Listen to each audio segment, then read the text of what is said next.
शहर बगदाद से दूर एक पुरसुकून बस्ती में अयाज नामी एक बूढ़ा ताजिर रहता था। उम्र के आखिरी हिस्से में पहुंचकर उसने अपना कारोबार छोड़ दिया और उसे अपने दोनों बेटों के हवाले कर दिया।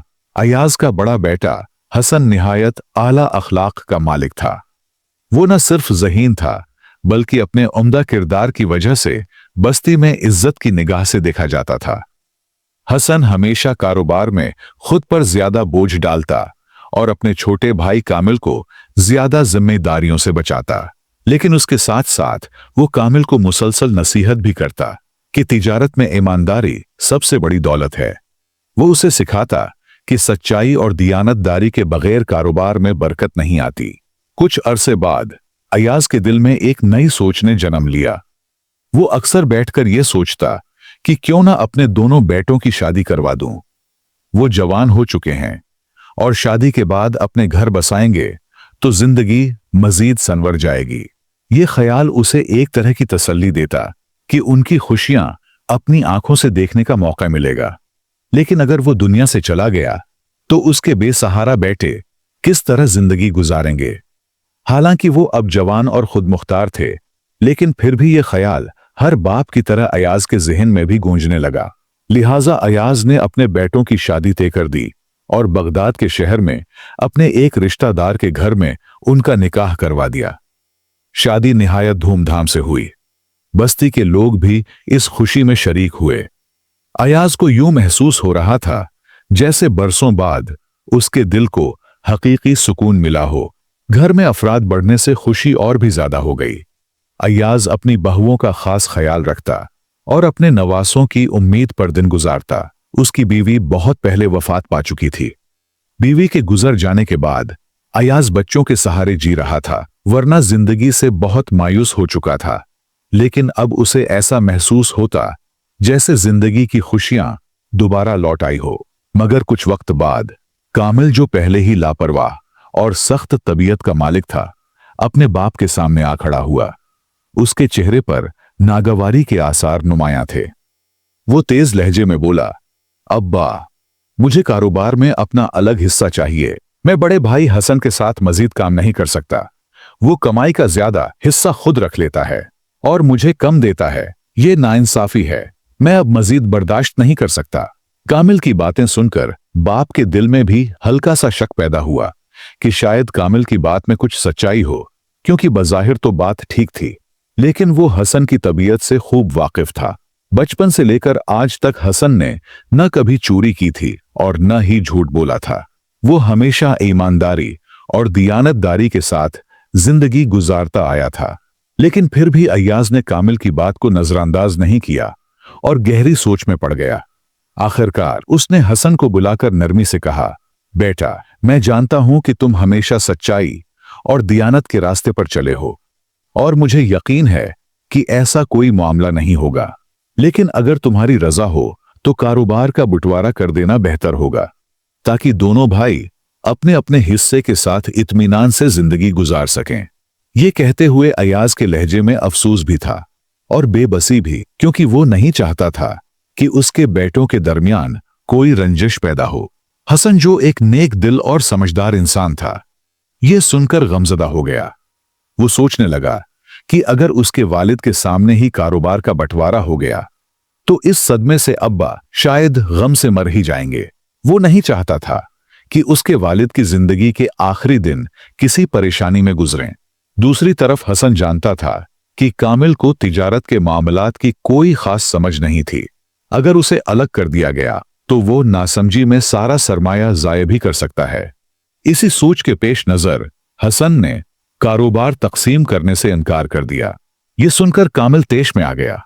उसने गुस्से से बाप की तरफ देखा और तेज लहजे में कहा, देख लिया अब्बा, मैं पहले ही कह रहा था कि यह बंदा टग है। ये मुझे वरगुलाकर मेरे हिस्से के पैसे चोरी कर रहा है और मुझे कम देता है। लेकिन अब ऐसा नहीं होगा। मैं उसके साथ कारोबार नहीं करूंगा। अब जो होगा अलग होकर होगा। कामिल खुद भी लापरवाह और नासमझ लड़का था, लेकिन इसके सोच के पीछे उसकी बीवी भी मुलव्विस थी, जो कामिल की कम अक्ली का पूरा फायदा उठाना चाहती थी। लेकिन जब लड़का अक्ल से पैदल हो तो लड़की को कसूरवार ठहराना बेजा है। लिहाजा पहले तो हसन ने नरमी से कामिल को समझाने की कोशिश की। वो धीमे लहजे में बोला, देखो भाई, ऐसा कोई मामला नहीं है। कारोबार के तमाम पैसों का हिसाब किताब लिखा हुआ है, हर रकम दर्ज है। अगर सब कुछ साफ तौर पर लिखा जा रहा है तो फिर मैं कैसे पैसे चोरी कर सकता हूं? लेकिन कामिल अपनी जिद पर डटा रहा और हसन की बातों पर यकीन करने के लिए तैयार न था। ये देखकर हसन ने मजीद वजाहत के लिए कहा, अगर तुम्हें मेरे अखलास पर शक है तो हमारे साथ जो 2 मजदूर काम कर रहे हैं, जाकर उनसे पूछ लो। अयाज ने गहरी सांस ली और कहा, नहीं, घर की बात बाहर ले जाने की कोई जरूरत नहीं। फिर उसने हसन की तरफ देखा और नर्म लहजे में बोला, बेटा, बस छोड़ो ये मामला, कारोबार का हिसाब कर लो। आधा हिस्सा तुम्हारा और आधा कामिल का। जब तक मैं जिंदा हूं मुझे बस इतने पैसे दे दिया करना कि मेरा गुजारा हो जाए, बाकी कमाई से तुम दोनों अपनी जिंदगी संवारो। अयाज के ये अल्फाज हसन के दिल पर तीर की तरह लगे। उसे शदीद दुख हुआ कि जिस बाप ने उन्हें काबिल बनाया, जो हमेशा उनके लिए साया बने रहे, आज उन्हीं के सामने उनके माल को तकसीम कर दिया गया। ये एक ऐसा दर्द था जिसे सिर्फ एक बाप ही समझ सकता था, और ये महज कामिल की बेवकूफी की वजह से।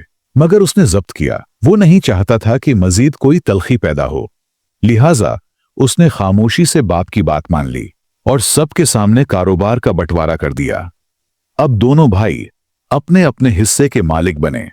दूर दराज इलाकों से कपड़ा और मसाले वगैरह लाकर बगदाद में फिरुख्त किए जाते थे।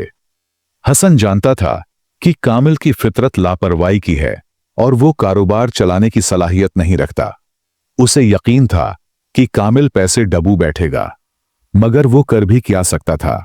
हालात के मुताबिक उसे यही सब सहना था। वक्त गुजरता रहा।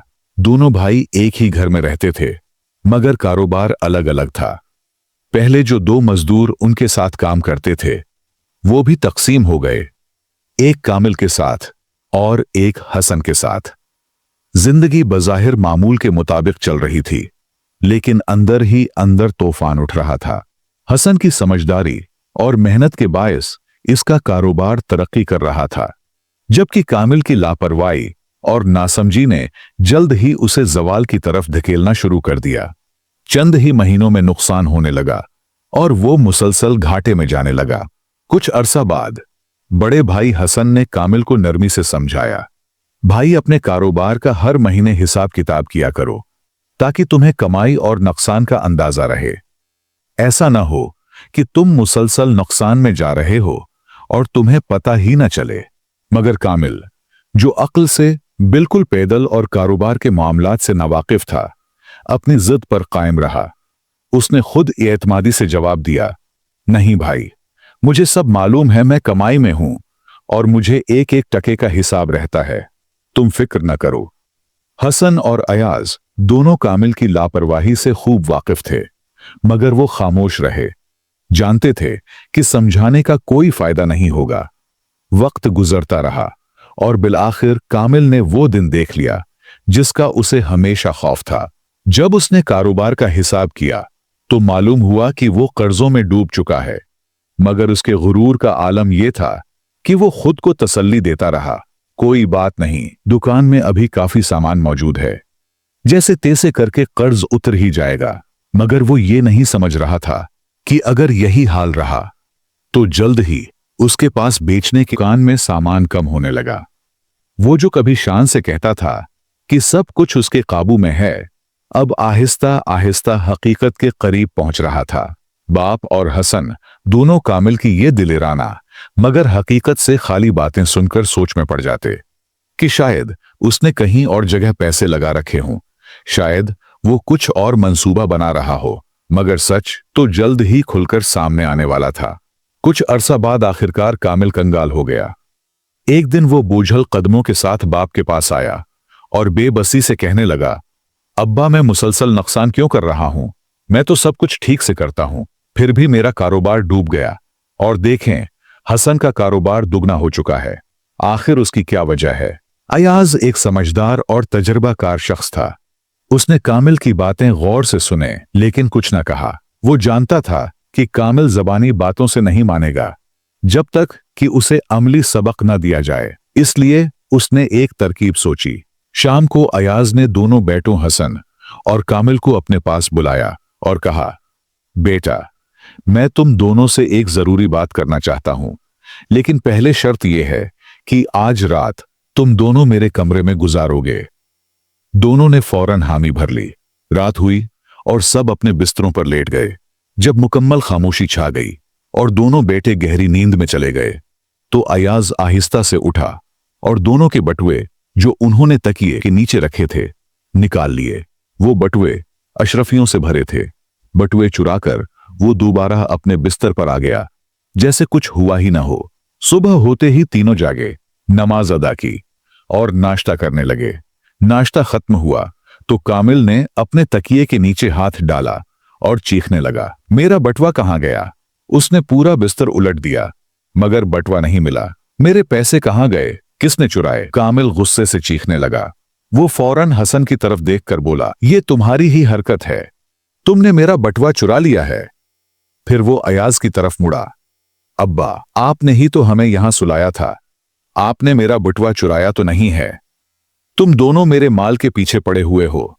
मुझे जल्दी अपना बटुआ दे, वरना मैं काजी के पास चला जाऊंगा। कामिल की बातें सुनकर अयाज मुस्कुराकर बोला, बेटा, जल्दबाजी में इल्जाम मत लगाओ। पहले सोचो, अगर तुम्हारा बटुआ गायब हुआ है तो हसन का भी गायब है। क्या वो तुमने चुरा लिया है? कामिल चौंक गया और जल्दी से हसन की तरफ देखा। हसन, जो पुरस्कून बैठा था, कुछ कहे बिना कामिल की बातें सुनता रहा, मगर अपने बटुए के बारे में कुछ न कहा। अयाज ने कामिल को समझाने के लिए मुस्कुराकर हसन से पूछा, बेटा, तुम्हारा बटुआ भी तो गायब है, तुम क्यों शोर नहीं मचा रहे? हसन ने अदब से जवाब दिया, अब्बा, शायद मैं कहीं भूल आया हूं, या अगर किसी ने लिया भी है तो वो इसी घर में ही खर्च करेगा जो हम सबका है।